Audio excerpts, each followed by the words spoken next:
Alright, today I'll be showing you how to make a wrist roller. This is great for that forearm pump. So I'm going to be doing it with one of these. I don't really know.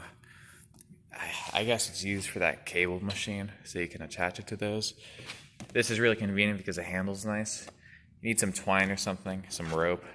It's kind of breaking, but it's good enough. And I recommend you use pretty light weights. I have these two 5-pound weights here. I could use more, but 5 pounds is enough, and you don't want to go too heavy on these. So you're just going to be attaching them together basically. So first of all, you've got this. You're going to be doing what's called a clove hitch. Well, you can do that. It doesn't matter what you use as long as it works. So you're just going to go around like that. And you can use pretty much rope.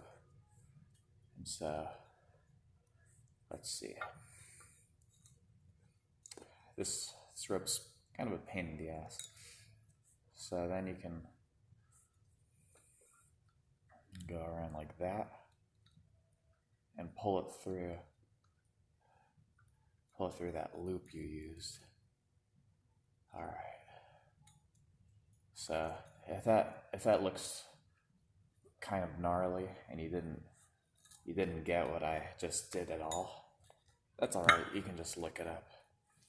So this kind of holds together good enough for me, and you're gonna do the same thing on this end, on the handle. Now you should use a pretty thin handle. If you're gonna use like a thick rake or something, that's not advisable from personal experience. I mean, you could do it, but there's a lot of things you could do, isn't there? So I don't recommend it. I messed up my hands pretty bad with all the calluses I got. Alright, this is not good because I did it on the part where the ropes break. So I'll have to do it again. I guess this exercise would work primarily your wrist extensors and flexors, and it'll also work your biceps and brachialis and brachioradialis.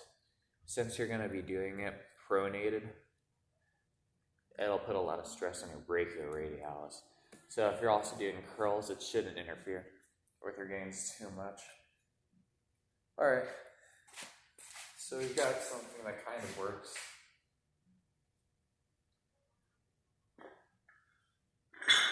So I'll demonstrate pre-pump and post-pump.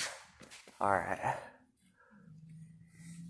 So here you can see, got some good veinage going, nothing much. So there's two ways to do this primarily. You can do it holding it out like this, although I don't recommend that because your front shoulders are important and you're just going to tire them out, so you won't be able to do other stuff like bench or shoulder presses. So this is what I recommend, and you're just going to roll it up gently.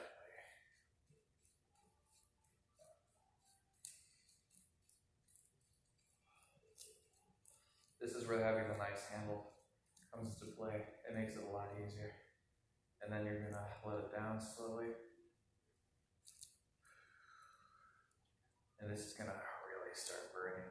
And you can see this is only with 10 pounds, I think. Yeah, it should be 10 pounds.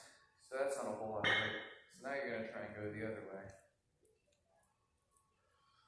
And since your wrist extensors are considerably weaker than your wrist flexors, this should be a lot more difficult. But it's good because it keeps your muscles in balance, right? You don't really use your wrist extensors very often, so it's good that you develop them a little bit since they're antagonistic to your other muscles. So I'll try and do one more. But I might not be able to do it. Now you can see my form gets worse and worse the more I do. And that's because I haven't done this in a while. And I'm kind of sore anyways. But it's alright. I might just not do it on the way up. We'll see. If I can roll it up a little bit, I'll try.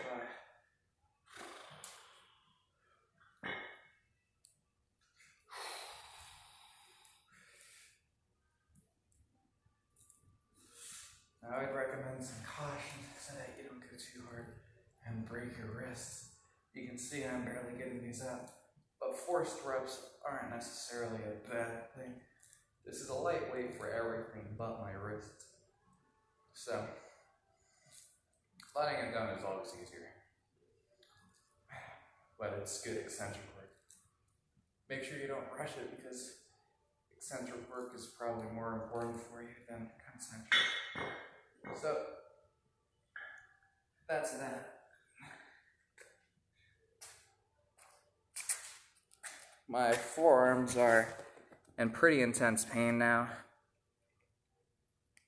And my wrist is gonna get jacked, I guess. It especially hurts your wrist extension like this. But that's good.